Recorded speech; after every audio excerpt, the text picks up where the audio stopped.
இருவரும் பார்த்து வரக்கூடாதா? ஏதோ மணல் என்பதால் இருவரும் தப்பிவிட்டீர்கள். அம்மா அம்மா, பார்த்து நன்றாக தேய்த்து விடு, வீக்கம் ஏற்படாமல் இருக்கும். ஆமாம், எங்கே இருவரும் இவ்வளவு அவசரமாக போகிறீர்கள்?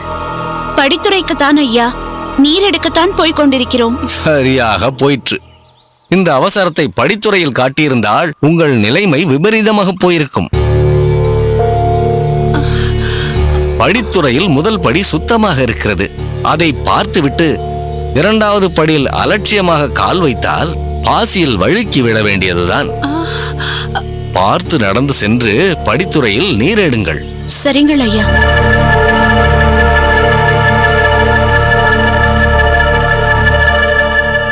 நமஸ்காரம் சுவாமி.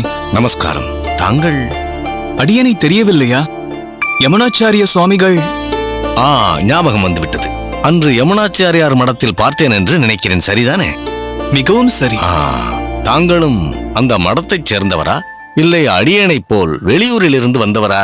வெளியூரிலிருந்து வந்தவன்தான். எங்கிருந்து? ஸ்ரீரங்கத்திலிருந்து. வடக்கு திசையில் வாழ்ந்து கொண்டிருந்த மணக்கால் நம்பி ஆச்சாரியரை பற்றி கேள்விப்பட்டிருக்கிறீர்களா? நன்றாக சொன்னீர்கள். அவரை அறியாமலா?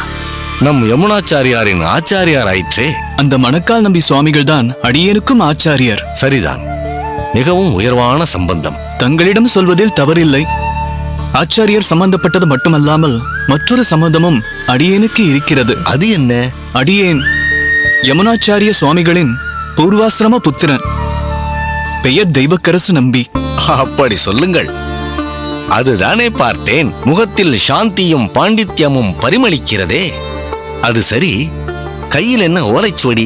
ஓ, இதுவா? ஸ்தோத்திர ரத்னம், ஒப்பற்ற ஸ்லோக களஞ்சியம். இதுவும் யமுனாச்சாரிய சுவாமிகள் அருளியதுதான். அடடே, இதுவும் ஆச்சாரியர் ஏற்றியதா? ஓ, நல்ல விஷயம். தாங்கள் அதை மனனம் செய்து கொண்டிருக்கிறீர்களா? மனனம் செய்வேன், ஆராய்வேன், கருத்துரைகளையும் செய்வேன். ஆஹா, இந்த ஸ்லோகம் உணர்த்தும் பல அர்த்தங்களையும் விரிவாக எடுத்துரைப்பேன். மொத்தத்தில் சமஸ்கிருத பதங்களில் ஆராய்ச்சி அடியேனின் உயிர் மூச்சு. அதானே, சிறந்த குரு பரம்பரை, கல்வியில் நாட்டம், எல்லாம் தாண்டி யமுனாச்சாரியருக்கு ரத்த சம்பந்தம் வேறு, ஞானத்துக்கு குறைவேது. இப்படிப்பட்ட ஞான சிரேஷ்டர்களை கையில் வைத்துக் கொண்டார் ஆச்சாரியர் தன் சமீப கால படைப்பான சதுஸ்லோகி என்னும் ஸ்தோத்திர தொகுப்பை அடியேனிடம் கொடுத்து சரிபார்க்க சொன்னார். இது அவரது பெருந்தன்மையே காட்டுகிறது. இன்னொரு பெருந்தன்மையையும் ஆச்சாரியர் வெளிப்படுத்தி இருக்கிறாரே. அது என்ன? பிழையில்லாமல் இருந்தும் தாங்கள் பிழை என்று சொன்னதும் அதை ஏற்றுக்கொண்டு இன்னும் பூரணமாக மற்ற ஸ்லோகங்களையும் நன்கு சோதித்து தருமாறு வேண்டினாரே. அது பெருந்தன்மை அல்லவா? என்ன, அடியேன் பிழை என்று குறிப்பிட்டது பிழை இல்லையா? எப்படி சொல்கிறீர்கள்? தாங்கள் சற்று முன்பு அந்த பெண்களிடம் சொன்னீர்களே, குலத்தின் முதல் படியை பார்த்து இரண்டாவது படியில் கால் வைத்து விடாதீர்கள் என்று. அது தங்களுக்கும் பொருந்தும். புரியவில்லையே. தாங்கள் சது ஸ்லோகியின் இரண்டாவது ஸ்லோகத்தின் முதல் அடியை இரண்டாவது அடியோடு ஒப்பிட்டு பார்த்து அர்த்தம் கொள்ளாமல் முதலடி தவறென்று குறிப்பிட்டு விட்டீர்களே. அப்படியா? ஆம் சுவாமிகளே. ஒரு விஷயம் தவறு போல் தோன்றும் போது பல விஷயங்களை சீர்தூக்கி பார்க்க வேண்டும். அதன்படி பார்த்தால் இந்த சதுஸ்லோகி எனும் தொகுப்பு முழுக்க முழுக்க சாட்சாத் மகாலட்சுமி தாயாரின் பெருமையை போற்றி எழுதப்பட்டுள்ளது. அதனால்தான் தாயாரின் பெருமையை அளவிட அந்த பகவானாலும் முடியாதென்று முதல் அடியில் எழுதிவிட்டு பின் இரண்டாவது அடியில் உனது பெருமையை போன்றே என பகவானின் பெருமையையும் குறிப்பிட்டிருக்கிறார் ஆச்சாரியர். அப்படியென்றால் இருவருமே உயர்ந்த பெருமையை ஒத்தவர்கள் என்று தெளிவாக விளங்குகிறது. ஆச்சாரியர் தாயாரின் வைபவத்தை பகவானோடு ஒப்பிட காரணம் இருக்கிறதே சுவாமி.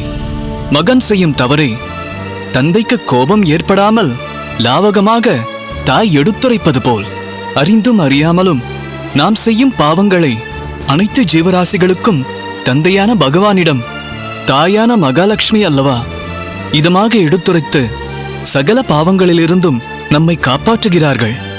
தாகமுற்றவன் தண்ணீர் பந்தலை சென்றடைவது போல் பாவம் புரிந்தவன் மகாலட்சுமியின் கருணையை அல்லவா சரணமாக பற்றுகிறான். ஜீவனுடைய உயிர் போகும் நிலையில் மேல் மூச்சு வாங்குகிறது, கபத்தால் நெஞ்சம் அடைபடுகிறது, கண்கள் சுழல்கிறது, மனம் தடுமாறுகிறது. ஆத்மா வெளியில் செல்ல முயற்சிக்கிறது. இந்த நிலையில் பாவம் செய்துவிட்டான் என பாராமுகமாக இருக்கும் பகவானை தாயார் அல்லவா காத்தருளுங்கள் என்று நமக்காக சிபாரிசு செய்கிறார். எனவே ஸ்ரீதேவி தாயாரின் எல்லையற்ற பெருமை அவரது கருணையே அல்லவா? அதை ஒருவராலும் அளவிட முடியாது என்று பகவான் மேல் ஏறிட்டு சொல்வதில் தவறிருக்க முடியுமா சுவாமி? இத்தனை பெருமைகளைக் கொண்ட ஸ்ரீதேவி தாயார் அந்த பகவானின் தர்மபத்தினியே என்பதால் பகவானுக்கும் பெருமைதானே. ஆஹா, நன்கு சொன்னீர். தாங்கள் அடியேனை விட வயதில் சிறியவர்தான். இருப்பினும் தங்கள் வித்வத்திற்கு அடியேன் தலை வணங்குகிறேன். அந்த பெண்களைப் போல் அடியேனும் அவசரப்பட்டிருக்கிறேன், இடறி விழுந்திருக்கிறேன். நிச்சயம் ஆச்சாரியரின் கூற்று சரியே. அந்த தாயாரின் கருணையாலேயே உயர்ந்த ஸ்லோகமான அந்த சதுஸ்லோகியில் மேலும் பிழை பிழை என்று கூறாமல் பெரிய அபச்சாரத்திலிருந்து அடியேன் தப்பித்தேன். அதற்கு உமக்குத்தான் நன்றி சொல்ல வேண்டும். வயதின் முதிர்ச்சியால் தங்களை வாழ்த்துகிறேன். வாழ்க நீர் பல்லாண்டு புகழோடு. ஆச்சாரியரை சந்தித்து தவறு சதுஸ்லோகியில் இல்லை, அடியேனின் கண்ணோட்டத்தில் தான் இருக்கிறது என்று தெளிவாக சொல்லிவிடுகிறேன். விடைபெறுகிறேன். வாருங்கள் சுவாமி.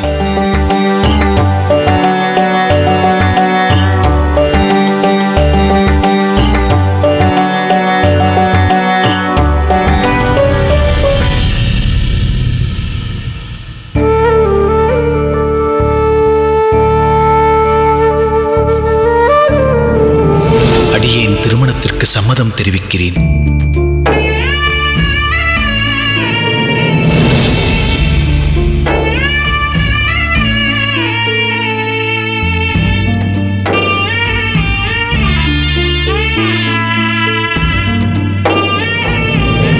ராமானுஜனுக்கு கல்யாணம் என்றால் சம்பந்தம் தஞ்சமாம்பாளுடன் தானே? அதுதானே காந்திமதியின் ஆழ்மனதில் இருக்கக்கூடிய நெடுநாளைய விருப்பம்.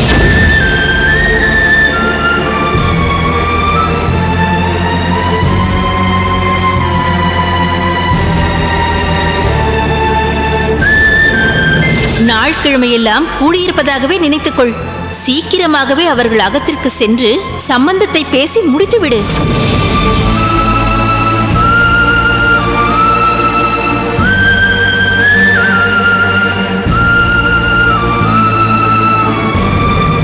வேலூரில் பல பண்ணை நிலங்களுக்கு சொந்தக்காரரான ராமையங்காரோடு எனக்கு பரிச்சயம் ஏற்பட்டது.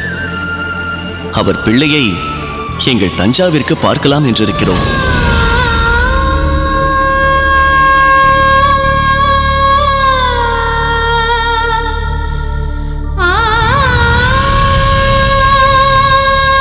அம்மா, அம்மா. என்ன கமலை? இங்கே உட்கார்ந்து கொண்டு என்ன செய்து கொண்டிருக்கிறாய்? ஒன்றுமில்லை. ஒன்றும் இல்லையா? பிறகு நான் கூப்பிட்டது ஏன் உன் காதில் விழவில்லை? என்னவோ விழவில்லை, ஏதோ யோசித்துக் கொண்டிருந்தேன். சரி, இப்போது உனக்கு என்ன வேண்டும்? ஏன் தொந்தரவு செய்கிறாய்? பரமபதம் விளையாடலாமா? பரமபதமும் வேண்டாம், ஒன்றும் வேண்டாம். நீ போ உள்ளே. உள்ளே போய் என்ன செய்வதம்மா? பூமி அக்காவையும் அத்தைம்பேர் வந்து கூட்டிக் கொண்டு போய்விட்டார். நான் யாரோடுதான் பரமபதம் விளையாடுவதா? இப்போது விளையாடித்தான் ஆக வேண்டுமா என்ன? போ, உள்ளே போய் வேறு ஏதாவது செய். இல்லை என்றால் பேசாமல் படுத்து தூங்கு. தூங்குவதா? பகலில் உறங்கக்கூடாது என்று நீதானே சொல்லி இருக்கிறாய்.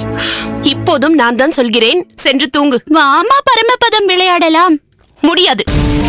என்னை தொந்தரவு செய்யாதே. உள்ளே போ என்றால் போ. என்னம்மா இது? எதற்கிப்போது கமலையிடம் கோபித்துக் கொள்கிறாய்? நீ இப்படி அவளை கடிந்து கொண்டு நான் பார்த்ததே இல்லையே. நானே குழம்பி போய் எதையோ யோசித்துக் கொண்டிருக்கிறேன். நேரம் காலம் தெரியாமல் பரமபதம் விளையாடவா என்றால் கோபம் வராதா என்ன? கமலை, ஏன் அம்மாவை தொந்தரவு செய்கிறாய்? உனக்கு பரமபதம் விளையாட வேண்டும், அவ்வளவுதானே? ஆமாம், என்னுடன் விளையாடுவதற்கு யார் இந்த அகத்தில் இருக்கிறார்கள்? அம்மா மட்டும்தானே இருக்கிறாள். ஏன் அண்ணா நான் இல்லையா? அப்பா இல்லையா? ஐயோ, ஆண் பிள்ளைகள் பரமபதம் விளையாடக்கூடாது, பெண்கள் மட்டும்தான் விளையாட வேண்டும். அப்படி யார் சொன்னது? எல்லோருமே விளையாடலாம். ஏன் நான் உன்னோடு விளையாடினால் என்னை சேர்த்துக் கொள்ள மாட்டாயா? சேர்த்துக் கொள்வேனே. அப்படி என்றால் சரி, நான் உன்னுடன் விளையாடுகிறேன். நீ அண்ணா சொல்கிறாய்? ஏன் அப்படி கேட்கிறாய்? இல்லை, அன்று பூமா அக்கா பெரிய பிராட்டி சித்தியோடு பரமபதம் விளையாடும் போது நீ விளையாடக்கூடாது என்றாயே. ஆனால் இன்று மட்டும் என்னுடன் விளையாட வருகிறேன் என்கிறாயே. அன்றைய சூழ்நிலையில் பூமியிடம் அப்படிச் சொன்னேன். இன்றைய சூழ்நிலையில் உன்னிடம் இப்படி சொல்கிறேன். சரி, உனக்கு பரமபதம் விளையாட தெரியுமா அண்ணா? தெரியாதே. நீ கற்றுக் கொடுத்தால் கற்றுக்கொள்கிறேன். உண்மையாகவா? உண்மையாகத்தான் சொல்கிறேன். நீ போய் எல்லாவற்றையும் எடுத்து வை, நான் இப்போது வருகிறேன். சரி அண்ணா. ஏனம்மா கமலையை கோபித்துக் கொள்கிறாய்? பாவம், அவள் என்ன செய்வாள்?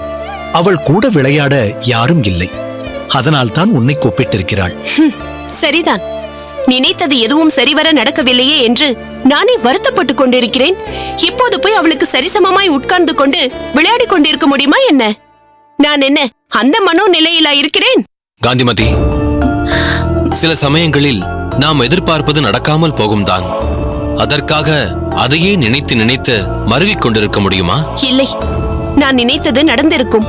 அன்று தாங்கள்தான் என்னை மேலே பேச விடாமல் தடுத்து விட்டீர்கள். நான் ராமானுஜனை பற்றி பிரஸ்தாபித்திருந்தால் எல்லாமே கைகூடி வந்திருக்கும்.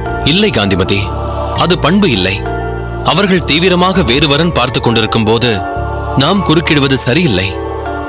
என்னப்பா, என்னவாயிற்று? நீங்கள் இருவரும் பேசுவது அடியனுக்கு ஒன்றும் புரியவில்லையே. உன் கல்யாண விஷயமாக பெண் கேட்பதற்காக ஒரு நபரின் அகத்திற்கு போயிருந்தோம். ஆனால் நாங்கள் கேட்பதற்கு முன்பே அவர்கள் வேறு இடத்தில் அந்த பெண்ணிற்கு வரன் பார்த்திருக்கும் விஷயத்தை எங்களிடம் சொல்லிவிட்டார்கள். அது தெரிந்த பிறகும் அவர்களிடம் பெண் கேட்பது முறையல்ல என்று நான் காந்திமதியை அழைத்துக் கொண்டு வந்துவிட்டேன். சரியாகத்தான் செய்திருக்கிறீர்கள். ஆனால் காந்திமதிக்கு அந்த வரன் கைகூடவில்லையே என்று பெரும் வருத்தம். ஏனம்மா? உனக்கு தெரியாது ராமானுஜா, இந்த வரன் கைகூட வேண்டும் என்று நான் எவ்வளவு ஆசைப்பட்டேன் தெரியுமா? இந்த ஆசைதானம்மா நம் நிம்மதிக்கு எதிரி. இத்தனை நாள் அடியேன் கல்யாணம் செய்து கொள்ள வேண்டும் என்று ஆசைப்பட்டீர்கள். என் மனம் வேறாக இருந்ததால் அதற்காக வருத்தப்பட்டீர்கள். பிறகு அடியேன் கல்யாணத்திற்கு சம்மதித்ததும் ஆசை நிறைவேறிய ஆனந்தத்தில் இருந்தீர்கள். இப்போது இந்த பெண்தான் என் மகனுக்கு அகமுடையாளாக வரவேண்டும் என்று ஆசைப்படுகிறீர்கள். உங்களுடைய எதிர்பார்ப்புகள் கூடிக்கொண்டே போகின்றன. எதிர்பார்ப்புகள் நிறைவேறாத போது ஏமாற்றங்கள் வரத்தான் செய்யும். ஏமாற்றங்கள் கோபமாக உருவெடுக்கும். அதனுடைய வெளிப்பாடுதான் நீங்கள் கமலையிடம் பேசியது. காந்திமதி, நீ உன்னை சமாதானப்படுத்திக் கொள்வதுதான் ஒரே வழி. பெருமாளின் திருவுளப்படிதான் அனைத்துமே நடக்கின்றன என்பது உனக்கு தெரியாதா? பகவான் யார் யாருக்கு எங்கெங்கே முடிச்சு போட்டிருக்கிறானோ யாருக்கு தெரியும்? ராமானுஜன் விஷயத்தில் என்னுடைய கடின சித்தம்தான் வென்றிருக்கிறது. அதேபோல் என் மனதிற்கு பிடித்த பெண்ணைத்தான் மாற்று பெண்ணாக்கிக் கொள்ள வேண்டும் என்ற என் தீவிரமான எண்ணத்திலும் நான் நிச்சயம் வெற்றி அடைவேன். அம்மா, வாழ்க்கை என்பது விளையாட்டல்ல. அப்படியே அதை விளையாட்டாக எடுத்துக்கொண்டாலும் தோல்விகளை சந்திப்பது தவிர்க்க முடியாதது. இதுதான் நடக்கும் என்று எதிர்பார்ப்புகள் வைத்துக் கொள்ளாதே. அது மிகவும் ஆபத்தானது. அது இருக்கட்டும். பலமுறை எனக்கு பிடித்த பெண் என்று சற்று முன் சொன்னேனே, அது யார் என்று நீ கேட்க மாட்டாயா? எதற்கு கேட்க வேண்டும்? நான் தான் சொன்னேனே, எதிர்பார்ப்புகள் மிகவும் ஆபத்தானது என்று. அந்த பெண் யார் என்று அடியேன் தெரிந்து கொள்ள ஆசைப்பட்டால் அடியேனுக்கும் எதிர்பார்ப்பு வந்துவிட்டது என்றுதானே பொருள். அதற்கு அடியேன் ஒருபோதும் இடம் கொடுக்க மாட்டேன். தயவு செய்து அனைத்தையும் பெருமாளிடம் ஒப்படைத்துவிடு. அவராக பார்த்து எதைச் செய்தாலும் அதை மனமகிழ்ச்சியுடன் ஏற்றுக்கொள்.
வணக்கம் யசமா.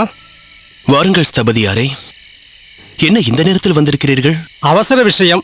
தாங்கள் பெண்கட்டில் இருப்பதாக சமையல்காரன் கூறினான். அதனால் தான் இங்கு வந்தேன். தாங்கள் ஏதோ முக்கியமான யோசனையில் இருக்கும்போது நான் குறுக்கிட்டு விட்டேன். என்னை மன்னிக்க வேண்டும். அதெல்லாம் ஒன்றுமில்லை.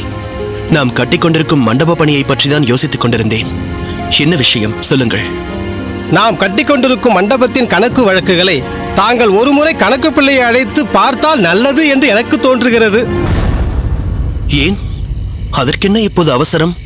மண்டப பணி முழுவதுமாக முடிந்த பிறகு அதை பார்த்துக் கொள்கிறேன். முழுவதுமாக கட்டி முடிக்க முடியாத நிலை யசமான். ஏன்? யாராவது தடங்கல் செய்கிறார்களா? இல்லை இல்லை, யாருடைய தலையீடும் இதில் அறவே இல்லை. நம் பக்கத்தில் தான் நிதி பற்றாக்குறை. ஏனாத்தூரில் உள்ள நிலத்தை விற்றதில் முழு தொகையும் வந்துவிட்டதல்லவா? இல்லை, வாங்கியவர் தொகையில் பாக்கி வைத்திருக்கிறாரா? அவர் முழு தொகையும் கொடுத்து விட்டார்.